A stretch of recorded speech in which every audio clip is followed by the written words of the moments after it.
प्रार्थना करते ती प्रार्थना लगेच ऐकली जाते। आज परमेश्वर साधना तुमच्याशी बोलणार आहे ते म्हणजे असंतुष्टपणा उद्ध्वस्त करतो जीवन। असंतुष्टपणा जीवन उद्ध्वस्त करतो, उद्ध्वस्त पूर्ण उद्ध्वस्त करतो। त्यालाच म्हटलं सलनेस डिस्ट्रॉय आवर लाईफ। आमचं जीवन असंतुष्टपणा उद्ध्वस्त करतो।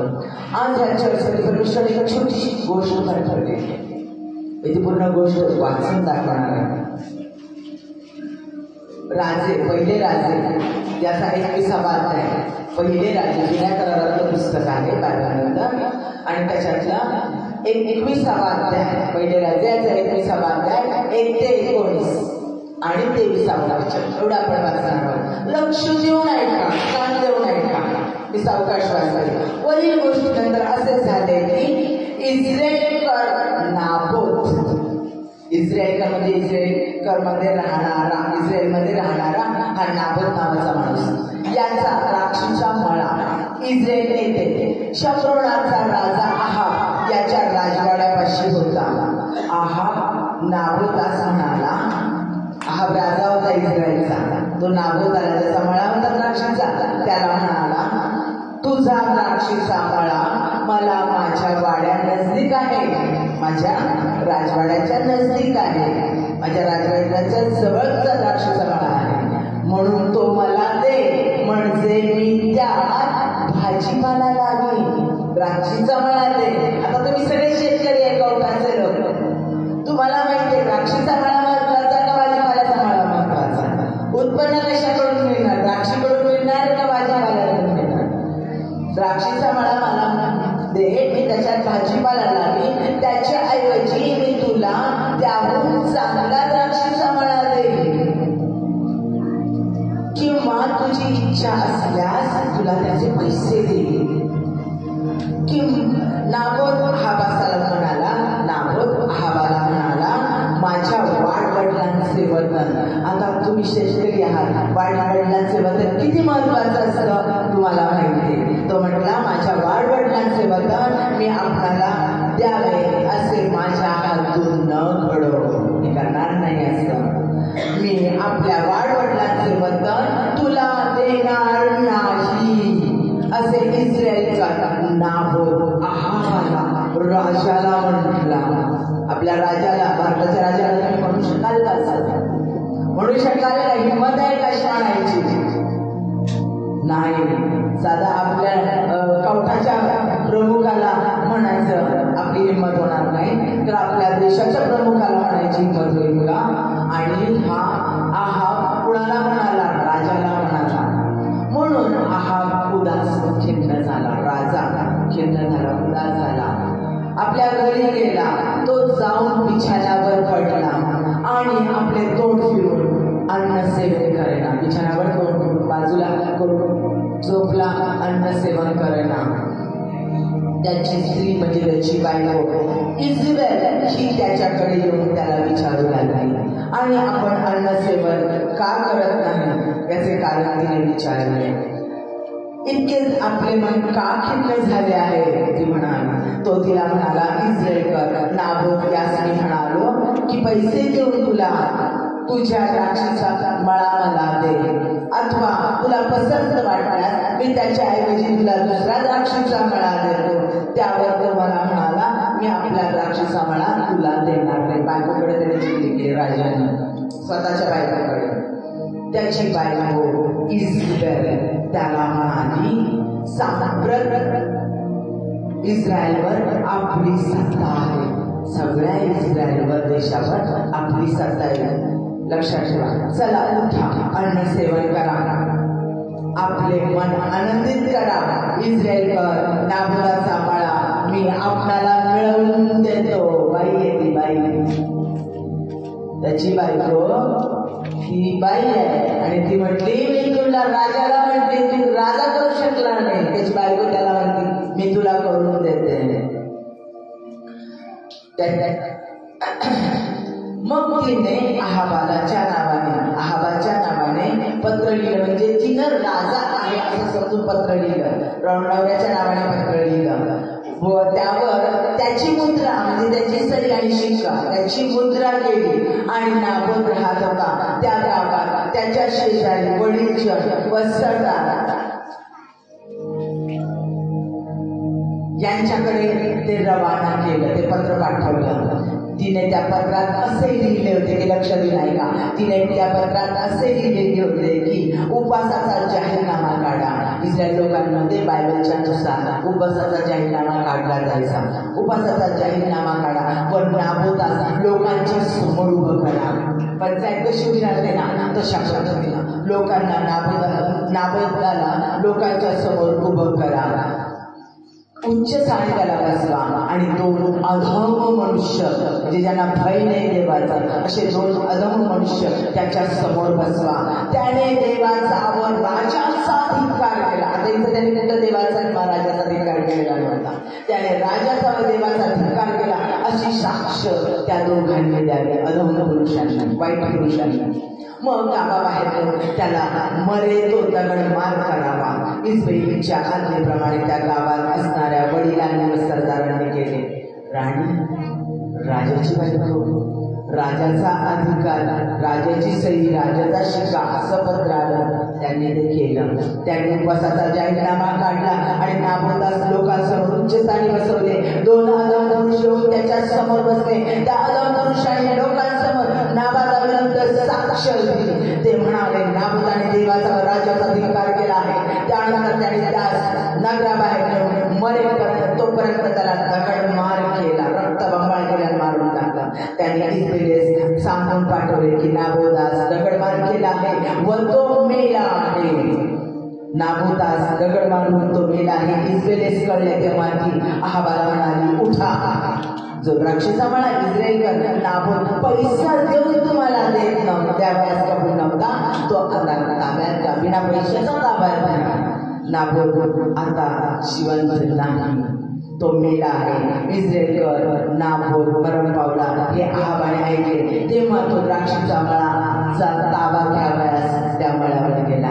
इकडे एलिया तिशबी हा संदेश ठेवला. एलिया हा संदेश ठेवला. या परमेश्वराचे वचन प्राप्त झाले की उठ, शल्मोन निवासी इस्रायलचा राजा अहाब याच्या भेटीस जा. तो नाबोताच्या द्राक्षीच्या मळ्यात आहे. त्याचा ताबा घेण्यासाठी तो तेथे गेला आहे. तू त्यास सांग परमेश्वर म्हणतो. परमेश्वर सर्व गोष्टी जाणतो. परमेश्वर म्हणतो तू खून करून मळ्याचा ताबा घेतला आहेस काय? तू त्यास सांग ज्या ठिकाणी कुत्र्यांनी नाबोताचे रक्त साठवून खाल्ले त्याच ठिकाणी कुत्रे तुझेही रक्त साठवून खातील. 23 वचन. इस्रायलीविषयी परमेश्वर असे म्हणतो इस्रायलीच्या तटाजवळ इस्रायली कुत्रे खातील. लहानपणापासून गोष्ट ऐकायला आणि आज गोष्टीच्या द्वारे परमेश्वर तुमच्याशी बोलतात. तुमची भेट घेत आहे. छोटीशी घडलेली घटना जी इस्रायलच्या इतिहासात नमूद करण्यात आलेली आहे, लिहून ठेवण्यात आलेली आहे. असंतुष्ट अहाब राजा होता. इस्रायलचा राजा. इस्रायलचं सगळं वैभव त्याचं होतं. त्याला पाहिजे ते त्याचं होतं. भरपूर पैसा त्याच्याजवळ होता. मान सन्मान होता. त्याच्याजवळ कोणत्या गोष्टीची कमतरता नव्हती. त्याला हवं ते सगळं होतं. आराम, वैभव, मान सन्मान सगळं तो उपभोगत होता. तो लहानपणापासून हे उपभोगत होता. राजाचा मुलगा आणि तो राजपदावर आलेला होता. म्हणजे लहानपणापासून त्यानं वैभव अनुभवलेलं होतं, आनंद अनुभवलेला होता, पैसा अनुभवलेला होता. त्याला कोणत्या गोष्टीची कमतरता नव्हती. जे मागं ते सतत मिळत होतं आणि ही गोष्ट त्याला मिळाली नाही म्हणून तो उदास झाला, निराश झाला. कारण मागितलं की मिळत होतं, नजर टाकली की प्राप्त होत होतं, पण हे त्याला मागितलं तरी मिळालं नव्हतं. असंतुष्टपणा म्हणजे काय? आम्हाला परमेश्वरानं दिलं आहे पण ते आम्हाला पाहिजे तसा आनंद देत नाही. दुसऱ्यांकडे जे आहे ते जर आम्हाला प्राप्त झालं तरच आम्हाला भावना त्याला म्हणतो असंतुष्टपणा. आणि त्याच्यात समाधानी नसणं, आनंदी नसणं. जे परमेश्वरानं दिलेलं आहे त्याचा आनंद न घेता, जे माझ्याकडे नाही, जे माझं नाही, ते मला प्राप्त झालं पाहिजे, त्याचा उपभोग घेतला तरच मला आनंद प्राप्त होईल. याला म्हणतात असंतुष्टपणा.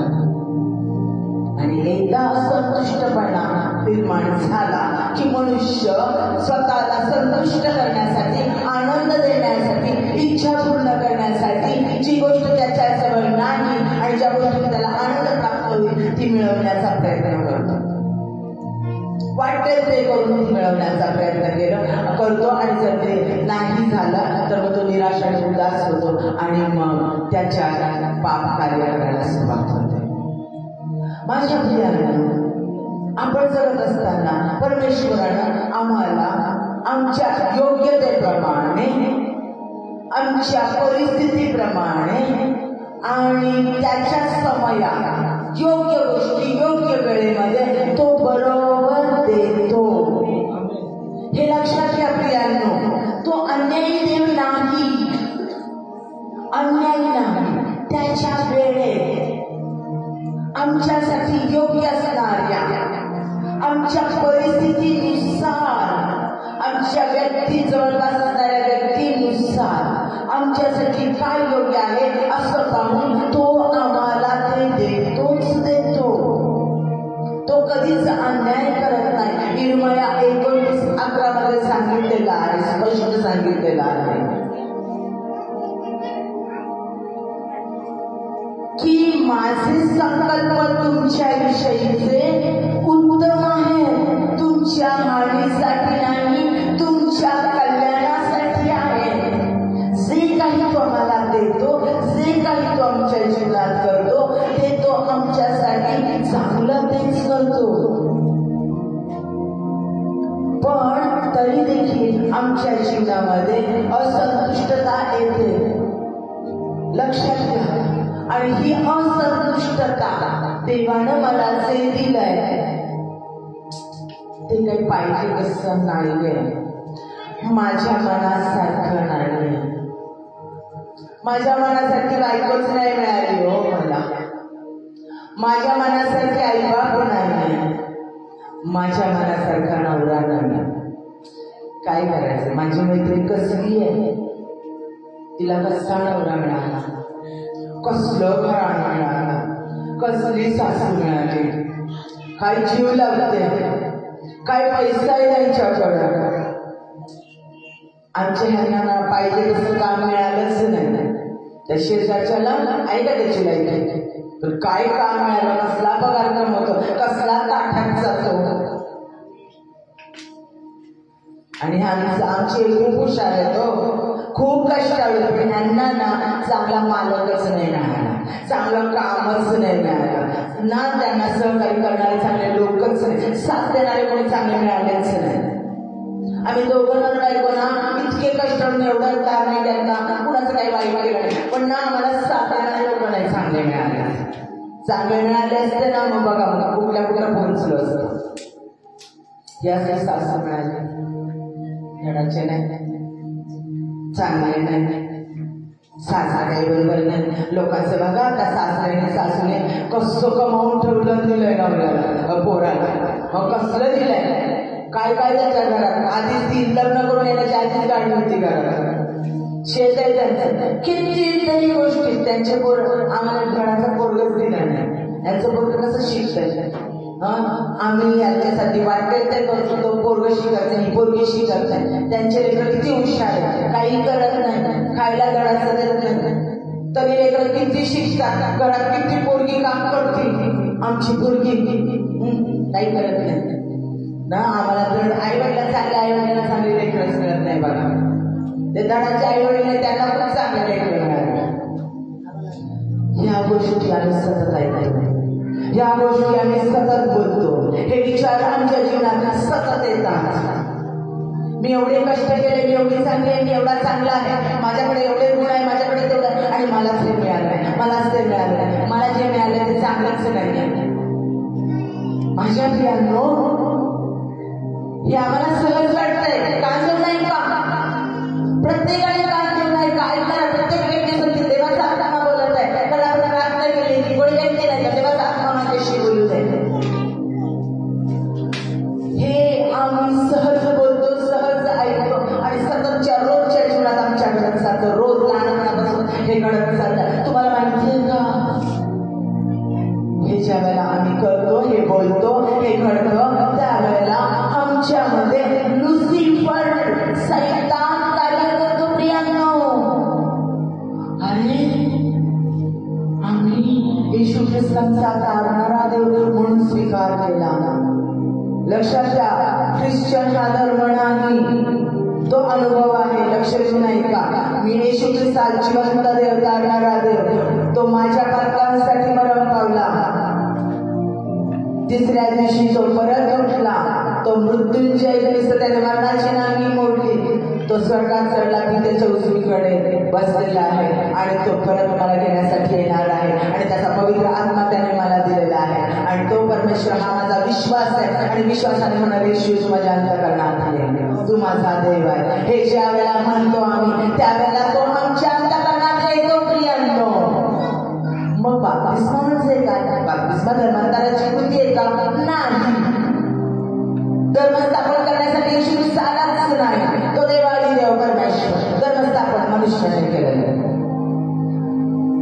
बायबलमध्ये प्रेषितांची कृत्य याचा 11 अध्याय 27 वचन याच्यात सांगितले हे लोक कोण आहे? तर म्हणे हे लोक ख्रिस्ताला अनुसरणारे, त्याचे शिष्य, त्याचे अनुयायी, म्हणून त्यांना ख्रिस्ती नाव पडलं. घरी गेल्यावर वाचा, स्पष्ट दिलंय बायबलमध्ये आणि कुठेही बायबलमध्ये लिहिलेलं नाहीये. पहिल्यापासून शेवटपर्यंत वाचा, तो धर्म स्थापन करण्यासाठी आला म्हणून किंवा ख्रिश्चन धर्म नाही.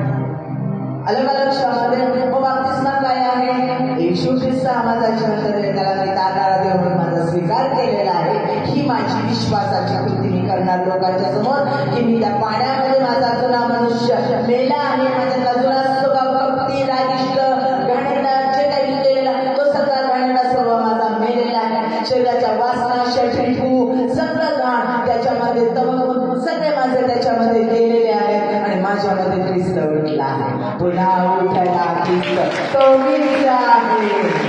शरीर तुझे रक्त खेळवणी आहे आणि ज्याला तो माझ्यात उठतो. ही विश्वासाची जाहीर कृती मी बाप्तिस्माच्या द्वारे करते. माझा विश्वास प्रकट करते, धर्मांतर नाही. चुकीच्या गोष्टी करू नका, चुकीच्या गोष्टी पसरवू नका. लक्षात घ्या, तो क्षमा करणारा, तो प्रेम करणारा, तो आरोग्य देणारा, तो सामर्थ्याचा मिळवते, तो माझ्यात राहतो आणि मी त्याच्यात राहते. माझं नवीन जीवन सुरू होतं. तो सामर्थ्याचा आहे, अशक्य गोष्टी शक्य करणारा आहे, तो माझ्यामध्ये राहतो. हे लक्षात ठेवा. मग ज्यावेळेला मी ख्रिस्ताला तारणारा देव म्हणून स्वीकारतो त्यावेळेला आम्ही असाधारण व्यक्ती होत नाही. साधारण व्यक्ती राहते, असाधारण व्यक्ती बनतो.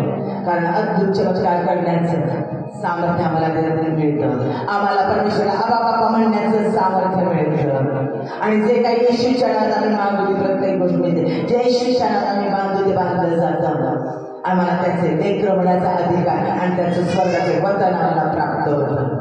हे लक्षात ठेवा. मग ज्या वेळेला येशू ख्रिस्त आमच्यामध्ये येतो त्यावेळेला त्याचं कार्य आमच्या जीवनात झालं पाहिजे. आम्ही त्याला स्वीकारले, तो आमच्यामध्ये आहे. आणि आम्ही बघितलं यशायाचा 14वा अध्याय, एझेकिएल याचा 28वा अध्याय, त्याच्यामध्ये स्पष्ट दिलेलं आहे असंतुष्ट कोण आहे? ईर्ष्या करणारा, कॉम्पिटिशन करणारा, तुलना करणारा आणि सतत धाव करणारा, घमंडी, गर्विष्ठ कोण आहे? तर तो आहे लुसिफर, सैतान. ज्या वेळेला आम्ही असंतुष्ट आहे परमेश्वराने आम्ही दिलेल्या गोष्टीमध्ये आम्ही जर आनंदी नाही तर आमच्यामध्ये सैतान कार्य करतो. लगेच ओळखा. साधी गोष्ट वाटते प्रियांनो, साधी गोष्ट वाटते. लोकांसाठी तुलना करणं, त्यांच्याकडे आहे माझ्याकडे नाही, माझ्याकडे आहे ते मला आवडत नाही, मला दुसरं हवं आहे. ही विचार प्रगती असावी, प्रगती नसावी असं नाही, पण असंतुष्टपणे केलेली प्रगती लुसिफरची आहे, देवाची नाही. देव प्रॉस्पेरिटी देतो, प्रगती देतो, अशक्य गोष्टी शक्य करतो. तुमचा चर्च प्रचंड वाढणार आहे. प्रचंड स्तवनाचं चर्च म्हटलं तरी स्तवन या चर्चमध्ये असणार आहे, कारण तुमच्या पास्टरांवर देवाचा हात आहे, पवित्र आत्मा त्यांच्यावर आहे. देव आम्हाला सर्वोत्तमात उत्तम द्यायला तयार आहे, पण तो जे देतो त्याच्यामध्ये आम्ही आनंदी असणं गरजेचं आहे. ज्या वेळेला आम्ही त्याच्यामध्ये संतुष्ट नाही त्यावेळेला सैतान आमच्या खाली दुसऱ्याचं शिक्षण, त्यांना किती मोठं शिक्षण आहे, कसे शिकलेले लोक आहेत, त्यांना कशी काय आहे, कसे सुंदर आहेत, कशी चांगली पर्सनॅलिटी आहे, कसल्या देवाचं कार्य करताय, कसला बंगला आहे, कसलं त्यांची लेकरं शिकतात, कसले पुढे जातात, कसलं त्यांची स्टाईल, कसलं त्यांची राहण्याची पद्धत, कसलं त्यांचं भारी शेत आहे, कसले चांगले चांगले लोक त्यांना सन्मान देतात, कसे कसे लोक आहेत. दुसऱ्यांचं शिक्षण, दुसऱ्यांची प्रॉस्पेरिटी, दुसऱ्यांच्या चांगल्या गोष्टी, कसे त्यांचे लेकरं छान आहे, तिचं लेकरू कसं चांगलं आहे, त्याचं लेकरू कसं चांगलं आहे, यांना किती प्रसिद्धी आहे, यांना किती सत्ता आहे, यांना किती अधिकार आहे, यांना किती मोठेपणा आहे, हे सगळं ज्यावेळेला शिकतं त्यावेळेला सैतानाचं कार्य सुरू होतं. सैतान कार्य करायला लागतो, त्या व्यक्तीचा ताबा सैतान घ्यायला लागतो आणि पापाकडे प्रवृत्ती जाते. अहावाचं बंधन असंच झालं, त्याचा नाश असाच झाला. लक्षात घ्या आपल्याला, अहाबाने नाबोताला मळा मागलेला द्राक्षाचा. गणना 36:7 वचनात लिहिलेला आहे. लक्ष देऊ नाही का? गणना 36:7 वचनात लिहिलं आहे. यामुळे इस्रायल लोकांमध्ये जमीन एका कुळाकडून दुसऱ्या कुळाकडे जाणार नाही आणि प्रत्येक इस्रायली माणसाला त्याच्या पूर्वजांकडून मिळालेली जमीन ठेवता येईल. हा देवाचा नियम होता. हा देवाचा नियम शास्त्रात लिहिलेलं होतं की वतन जे बापाकडून वरच्या आपल्या पूर्वजांकडून मिळालेलं वतन, ते वतन वाढवायचं, ते वतन गमवायचं नाही. आणि जो गमवलेला ते सोडवतो तो आशीर्वादित म्हटला जातो, जो गहाण ठेवतो तो शापित म्हटला जातो. लक्षात घ्या. आणि ते सोडवणं किती गरजेचं आहे. आणि वतन विकू नको म्हटलंय, हे स्पष्ट सांगितलं देवाचं वचन. नाबोत हा देवाच्या वचनाप्रमाणे वागला. नाबोत हा धार्मिक होता, म्हणून त्याचा द्राक्षीचा मळा सुफल झालेला होता. अतिशय सुंदर असा द्राक्षाचा मळा होता. आणि इस्रायलचं पहिलं उत्पन्न म्हणजे द्राक्ष आणि ऑलिव्ह आहे, ते आणि वाईन. आणि हा द्राक्षीचा मळा अहाबाने मागितला. सर्वात पहिली चूक अहाबाची झाली. दुसऱ्याच्या आज्ञा दिलेली आहे, आपल्या शेजाऱ्याच्या वस्तूचा लोभ धरू नकोस. राजा येतो आणि राजा असताना त्यानं दुसऱ्याच्या वस्तूचा लोभ धरलाय. आपल्या प्रजेच्या मालकीचा मळा त्याने मागितला, त्याच्यावर त्याने डोळा ठेवला आणि ते प्राप्त करण्यासाठी तो तरफडला. दुसरी गोष्ट, आपलं वतन देऊ नको दुसऱ्याला म्हटलं तरी ती चूक तो त्या लाभाकारा करायला शिकवतोय. तिसरी गोष्ट म्हणजे द्राक्षीचा मळा महागडं पीक आहे ना, बरोबर आहे. द्राक्षीचा मळा हे महागडं पीक आहे, चांगलं प्रॉफिट मिळून फायदा मिळून देणारं पीक आहे. ते काढून टाकायचंय त्याला आणि त्याला काय लावायचं, भाजीचा मळा लावायचा आहे. चौथी गोष्ट, तो राजा आहे, राजा प्रजेचं संरक्षण करायला आणि गाईड करायला ठेवलेलं आहे, बरोबर आहे. मार्गदर्शन करायला, संरक्षण करायला ठेवलेलं आहे, ना की शेत करायला लावलंय. शेतकरी म्हणून त्याला नेमलंच नव्हतं. नाबोत शेतकरी होता, नाबोताला मिळालेला होता.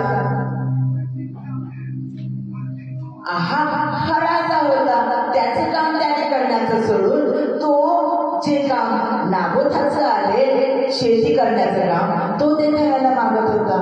पुढची गोष्ट म्हणजे त्याच्यात ईर्ष्या निर्माण झाली, त्याच्याकडे आहे माझ्याकडे नाही. चौथी गोष्ट म्हणजे त्याला अपमान वाटला की मी राजा असून मला नाही म्हटलं. वर्ष तुम्ही जसा जन्मलं तसं मी प्रत्येक गोष्ट मागील ती माझ्या आईवडिलांकडे मला प्राप्त झाली आहे, नजर टाकायला मिळालं. आणि आज हा नागोर शेतकरी एवढंसा एक म्हणा त्याच्याकडे आणि तो मला नाही म्हटला, मी त्याला पैसे द्यायला तयार नाही, फुकट नाही मागितलं. दुसरा म्हणा चांगला अजून देतो म्हटला तरी तो द्यायला तयार नाही.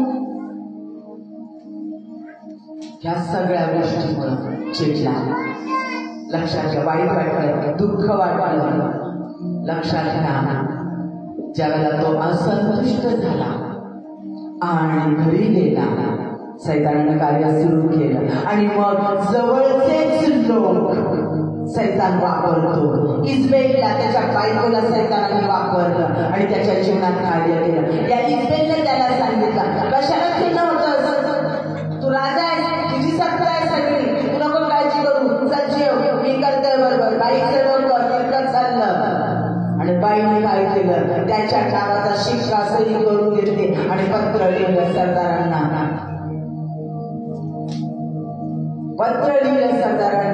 आणि वडीलजनांना की नाभोताला त्याच्यासमोर अदम पुरुष जमा करा. बघा, लक्षात घ्या, असंतुष्टपणा काय निर्माण करते, हेट्रेड, राग, सूड, कपट, कारस्थान, सगळ्या गोष्टी फक्त असंतुष्टपणामुळे येतात. आणि मग तिने खोटे साक्षीदार निर्माण करायला लावले, खोटे अदमपुरुष त्याच्या समोर निर्माण करा आणि त्यांना सांगा, साक्षीदार लावा की तो राजाच्या विरुद्ध आणि देवाच्या विरुद्ध बोला. त्यानं राजाचा आज्ञा पाळली नाही आणि देवाची आज्ञा पाळली नाही. कारण इस्रायलमध्ये राजाची आज्ञा आणि देवाची आज्ञा पाळणं अत्यंत महत्वाचं मानलं जातं. पण देवाच्या नियमांच्या विरुद्ध राजाची आज्ञा पाळायची नाही, असाही नियम आहे. आधी देवाचं, देवाने सांगितलं तेच ऐकायचं. जर राजा देवाने सांगितलेल्या गोष्टी करू नको म्हणत असेल तर तो राजा शास्त्री म्हटला जायचा. पण इथं त्यांनी काय चक्करपणा केला, काय भूतपणा केला की त्यानं राजाचं, देवाचं पण ऐकलं नाही आणि राजाचं पण ऐकलं नाही. असा आळ खोटा आरोप त्याच्यावर टाकला आणि त्याला गावाबाहेर दगडमार केला. इतका दगडमार केला मरेपर्यंत, त्याचं रक्त वाहलं. ते कुत्र्यांनी सांगला आणि ते परमेश्वराने पाहिलं आणि परमेश्वराने सांगितलं, कुणाला उभं केलं, एलिया संदेश पडखडबड करायला संदेशा तो उभा राहिला आणि त्याने सांगितलं, आम्हाला जाऊ, ज्या ठिकाणी तुझं त्या नाभोताचं रक्त चाटलं गेलं, कुत्र्याने चाटलं, तिथंच तुझं रक्त चाटलं झालं. आणि इस्रायलला पण सांगितलं. आणि येहू संदेशाच्या नंतर काही कालानंतर वेळ लागला, परंतु येहूनं त्यांच्यावर स्वारी केली आणि स्वारी करून त्यानं त्या जिजबेला खिडकीतून बाहेर फेकून दिलं. आणि नंतर तिचं बॉडी आणायला ते लोक गेले, तोपर्यंत कुत्र्यांनी तिला खाऊन टाकलं होतं आणि कुत्रे तिचं रक्त चाटलं. आहाब आणि त्याचे सगळे वंशज पुढे अशाच पद्धतीने मिळाले. देव तो देव आहे, लक्षात घ्या. पण आमचा असंतुष्टपणा कुठपर्यंत निघतो, कोणत्या ठराला निघतो? छोटासा असंतुष्टपणा आमच्या घराचा नरक करतो, आमच्या घरामध्ये अशांती निर्माण करतो, आमच्या जीवनात अशांती निर्माण करतो. लुसिफरचं कार्य सुरू होतं आणि परमेश्वरापासून आम्ही दूर जातो.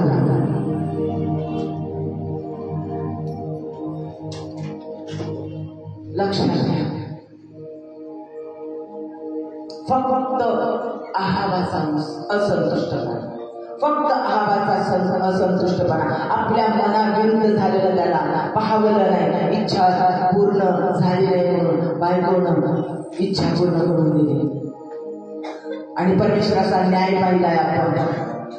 यहूच्या स्वारी करून त्याचा नाश केला, भयान मरण त्यांना प्राप्त झालं. मग सैतान कसा करतो आमच्या जीवनात? आता आमच्या जीवनात ही छोटीशी गोष्ट आहे. आता आमच्या जीवनामध्ये सैतान कशा पद्धतीने कार्य करतो? आम्ही देवाच्या मार्गाने जातो. आम्ही येशू ख्रिस्ताला आमचा कारणारा देऊन स्वीकारलं. आम्ही येशूच्या नावात प्रार्थना करतो. मग तरी देखील माझ्या लेकरांच्या बाबतीत हे घडत नाही, माझ्या नवऱ्याच्या बाबतीत ते घडत नाही. ही प्रार्थना केली, उत्तर मिळत नाहीये, कर्जातून बाहेर येत नाहीये, प्रॉस्पेरिटी मिळत नाहीये, पाहिजे तसे आर्थिक सोर्स मार्ग मोकळे होत नाहीये, कर्ज काही भेटत नाहीये, बँकेचं लोन काही भेटत नाहीये, घर स्वतःच काही मिळत नाहीये, गेलेली जमीन काही मिळत नाहीये, आरोग्य घरात प्राप्त होत नाही, प्रार्थना ऐकल्या जात नाहीये.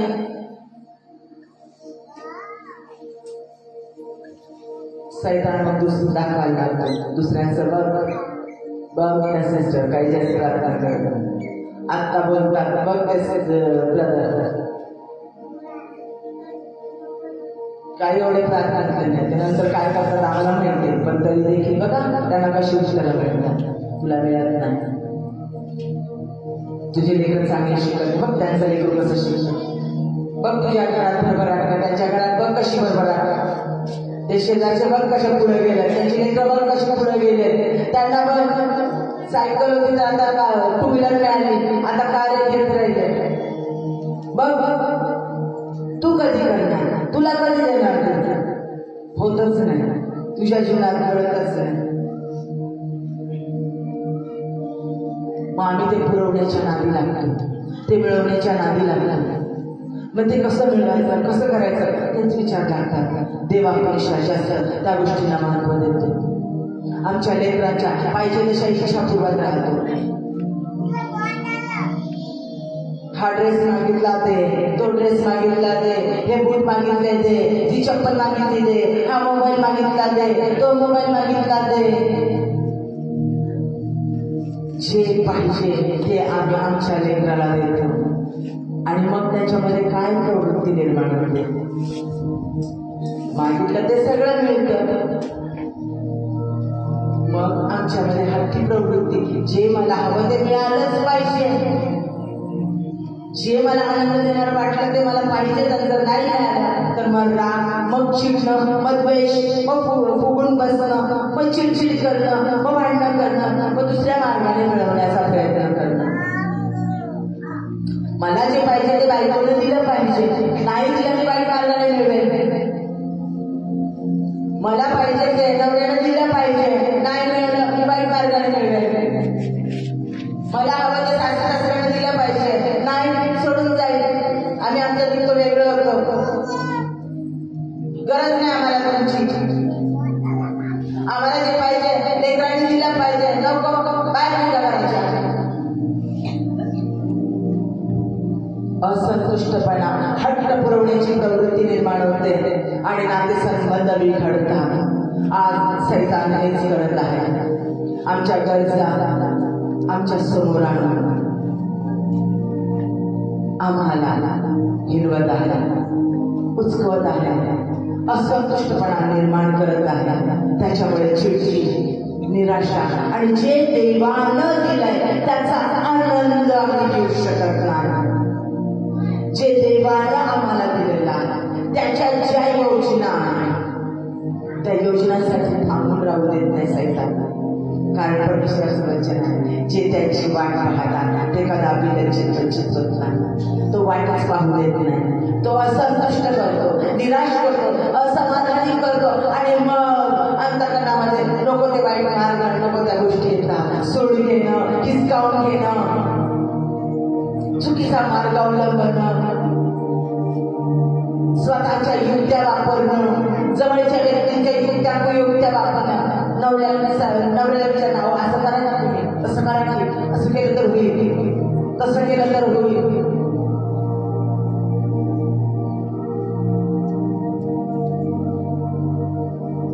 माझी एक मैत्रीण होती, सासऱ्याला सांगितलं वाटपाट करायला नाही केली, गपचूप जाऊन पैसा बिसा भरून हळूच खोटे कागदपत्र करून शिक्का मारून ते सगळं करून घेतलं बाबाच्या हातातून. बाबाला कळलं, त्याने केली आत्महत्या.